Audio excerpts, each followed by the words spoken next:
કાળી જીભ જે રાણી થાળી સુંદર શ્યામ। એ મંગલજી महाराज को बाबी पूछे बात વાહ ઢાકે આખા જગત ને કાલા ક્યું કહેવાય? નવેરું બધાય જે કઈ છે ને એમાં બધાયમાં ઇતિહાસ નવેરા કઈ ઘરમાં તેની જે તે વખતે ક્યાંય બીજી વાત કરવાની વખત નહોતી તો ડોહી નવેરામ જાતી સવટીની સરોવર પાડે રમતા સીતાને શ્રી રામ અર્થ છે વાહ અર્થ વિનાનું કઈ છે નહીં। આ ઉંબર આ નેવા આ નવેરા અરજ છે આ નેવા છે એ કોઈ રહ્યું નથી ને ઉંબર તારું ઉંબર બધું પછી બધું કોડીએ નાદ તે બધું રમી લઈએ પછી નવેરામાં જે તે વખતે આપણે સગવડવા બધા રોષરૂમ ને નવેરામાં આ કોઈને વેરું નથી યાદ રાખજો નવેરું બધાય જે કઈ છે ને એમાં બધાયમાં ઇતિહાસ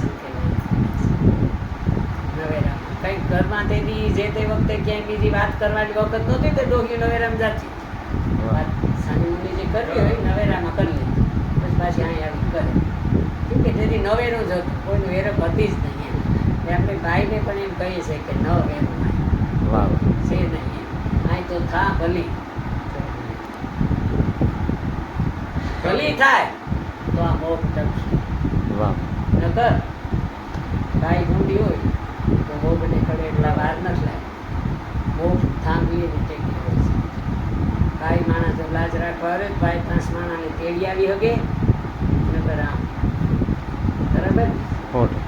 એક અમારે કવિ હતા રોજ એને રજવાડામાં જવાની ટેવ અને એની રીતે આવે ને પછી પોતાની જે કંઈ હોય એ હોશિયારી કરે એ ઘરનાએ કીધું કે લાજ તો આપણું તો અમારા હાથમાં છે તમે ભલે રાજમાં જાઓ તમારી આબરૂ અમારા હાથમાં હોય ભાઈ ધારે ને તો લાખનો કરે ને તો નાખનો કરતા વાર એટલી લાગે 100%। એમાં એક દી છોકરાને મોકલી 3-4 છોકરા મોકલી કે બાપુ હાલો અમને ભૂખ લાગીને રાબના ભાગ પાડી દો।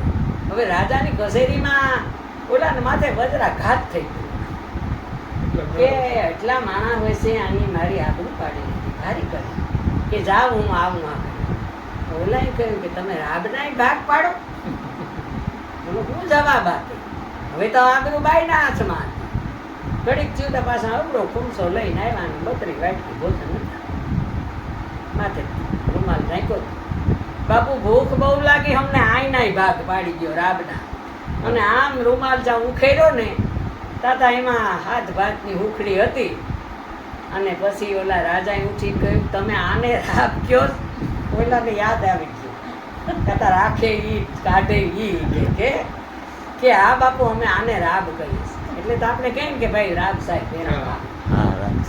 હે આપણે આની કહ્યું હતું ને કે કાજી આ માણાવદર વાળો બાબીની વાત છે ને કમાલ ખાન એ કહ્યું કે સાહેબ વિધા વિના જવાય નહીં કે આપણે એના જ કંઈક બીજું વધારે કરીએ કે ધૂળ ફાંકા વિના જવાય નહીં કે ધૂળ ન ફકાય સાહેબ ધૂળ ફકાઈ ગઈ સાહેબ પી પછી ભલે ને હાથ વાનાની હુકડી હોય પણ કહેવાય કે ભાઈ રાબ સાહેબ તેરા ખાવ એટલે આ બધી ઇતિહાસ ગજબ કમાલ સાહેબાબીની એક વાત યાદ આવી કરી દઉં એમાં મંગલજી મહારાજ હતા કાથડજી કવિ હતા માણાવદરની અડખે પડખે ફરવા નીકળ્યા ને કાલા ફાટી જાય આમ ફાટી જાય એટલે બાબી કહ્યું કે મંગલજી મહારાજ કો બાબી પૂછે બાત ઢાકે આખા જગત ને કાલા ક્યું કહેવાય? આખા જગત નો ઢાંકણો છે કપાસ છે અને કાલા કાં કહેવાય? તાપે કાથડજી કહે સુણ્યો બાબી બાત સટ દેખાડે આપની કાલા પોતાની સટ દેખાડે ને કે હું આમ છું મારે આ છે એ કાલા કે આ કાલા એ કાલા નથી, આ તો જગતને ઢાંકવા વાળા છે. વાહ માં. આ બાબી જેવો કોઈ રાજા થયો નથી. હા, નવો તો એક બાબી તો બધા નમાલા હા. કહેવત છે. કહેવત છે. સીતાની વડસેટ તો બધાય સાંભળી. રામની સીતાની વડસેટ કોઈ ન થાય. પંચવટીમાં હતા અને મૃગલો નીકળ્યો. હા. કીર્તન તો બહુ મોટું છે, પણ એક અમારો ઢાળ શું છે એ હું તમને કહી દઉં. એક વિનયસિંહ બાપુનું કીર્તન છે, એટલે અમારો ઢાળ શું છે એ કહી દઉં. કારણ પાસે કીર્તન આવે કે રાહડો આવે કે જે આવે એનો રંગ કરી છે ઈ ગાતા. પંચવટીની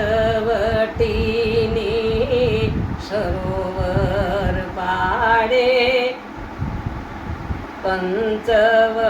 પંચવટીની સરોવર પાડે, રમતા સીતાને શ્રી રામ રે. કનક તણો કોરંક રાવણનો આવ્યો છે એની પાશ રમતા, રઢ લાગી રાણીને. આ સીતાજીને એની રઢ લાગે છે. વાહ વાહ. પછી સીતાજી કે આ મરઘલો મારીને લઈ આવો. તો કે એવો તમને પહેરવા ઓઢવાનો જો શોખ હતો તો તમારે ઘેર રહેવું. તો આ મરઘલાને મારીને આપણે આ તમારે કાંચરડી સીવડાવવી, કંપો ન સીવડાવી. તો કે નિપજાવી તો કોઈ વસ્તુ નિપજાવે એ જગમાં વડાયું નથી. અણનિપજી કોઈ વસ્તુ નિપજાવે તો જૂઠમાં દિશે જૂઠતા. આ બહુ સરસ મોટું કીર્તન છે. વાહ. પણ આ અમારો ઢાળ છે ને એ હું તમને કહું. વાહ. જે કે આવું ને આવું પિંગળસિંહ બાપુનું છે, આપણે દોઢિયો માઠ ઢાળ છે. ઈ આ છે નાગ દમન. હા. નાગને નાચ્યો ને. હા હા. નાગ દમન એક અમારે છાયા ઝુલાનું બહુ મોટું છે ને સરસ છે. હા હા.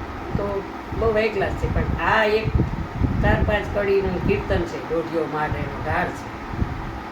વાલો આવ્યા ધીરે ધીરે જમુનાને તીરે, શ્યામ શરીરે કરવા ઉજ્જવળ કામ.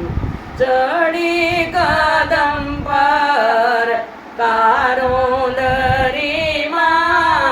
કૂદી પડ્યા ગીરધાર.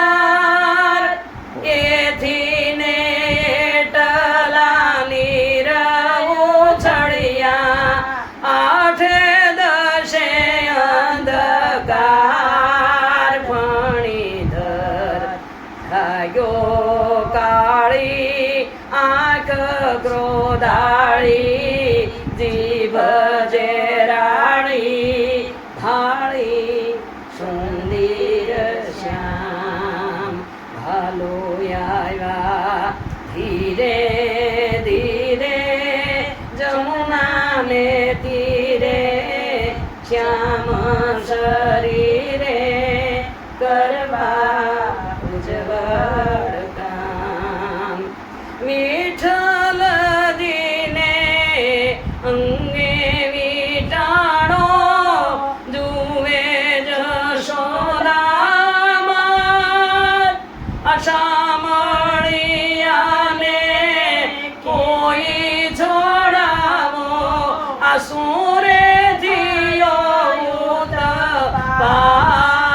હારે હરી કોઈથી ન હારે, જો ચિત ધારે તો પાર ઉતારે.